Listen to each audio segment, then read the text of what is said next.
The NFL Today on CBS Sports is powered by Ram Trucks. And welcome back to the NFL Today. Right now, the Patriots and the Dolphins are getting set for their matchup. And as we approach kickoff, we send you out live to Miami with our announcers, Ian Eagle, Dan Fouts, and Evan Washburn. JB, the defending Super Bowl champions were as sharp as ever to open the season last week. Today, they are in Miami, where they've had their share of problems over the last 6 years. It's week 2 of the NFL on CBS. Welcome to the broadcast booth, everybody. Ian Eagle, Hall of Famer Dan Fouts.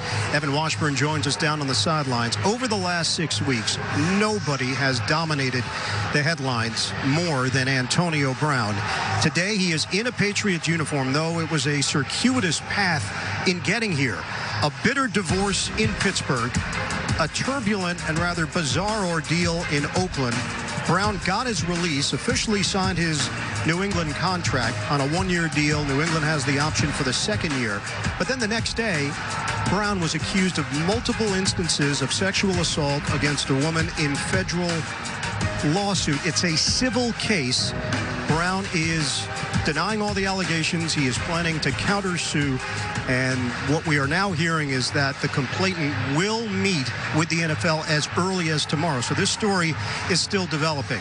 From a football standpoint, Dan, what can Tom Brady do with Antonio Brown out there on the field that could be effective here today? Well, the best thing that Antonio Brown does is what Tom Brady likes the most, and that's beating the press coverage at the line of scrimmage and allowing Brady to get the ball on its way to his receiver in the shortest amount of time.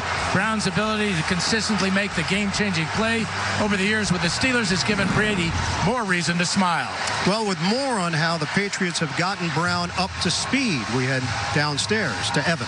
Yeah, Ian, it's been a crash course on one of the deepest and most complex offenses in the NFL. And as Tom Brady put it, you can't learn it in 5 days. But up until last night, a walkthrough at the team hotel was spent to try and narrow the focus on what Brown feels comfortable with. And as Brady put it to us, they want to put him in positions where he can play with confidence, be decisive, and not be overloaded. Also, he has spent a lot of time, Antonio Brown, with Julian Edelman, one-on-one, testing on the playbook. We were not given a pitch count, a play total. It will be as the game decides, guys. And Evan, last week, Tom Brady and the Patriots looked unstoppable against the Pittsburgh Steelers. Yeah, things could not have worked out better for the Patriots in their 33-3 domination of the Steelers. And Tom Brady could not have looked better, nor could he have had more support. You have to remember, that was the first game of the season, and it appears the Patriots are already in midseason form.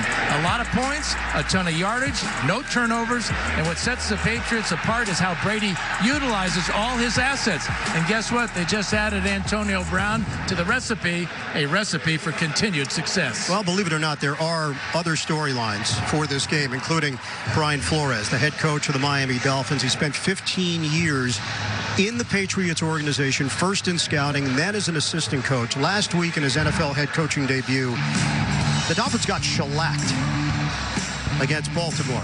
14 players on this roster were acquired after the preseason. A lot of turnover. Laramie Tunsil, Kenny Stills traded to Houston, Kiko Alonso to New Orleans. They allowed a franchise record 59 points in that opening weekend loss to the Ravens. All right, time now for us to do Project Smarter, presented by the Home Depot. Yeah, the Dolphins may need more than another Miami miracle today to beat New England, but this run by Kenyon Drake will live in lore here in South Florida forever. And after 3 years in Cleveland, Jamie Collins had a big game for the Patriots last week. It's been smart defense in the Patriots' last 2 games, and facing 2 high-powered offenses in the Rams and Steelers, they allowed just a pair of field goals to each team. And heavy rains are predicted for this afternoon, so maybe an afternoon monsoon could be the equalizer for Miami. It is the 108th all-time meeting between the Dolphins and the Patriots. A division rivalry is renewed. 2 teams on the opposite ends of the spectrum. We've got it for you today on CBS. The Pats and the Dolphins coming up next.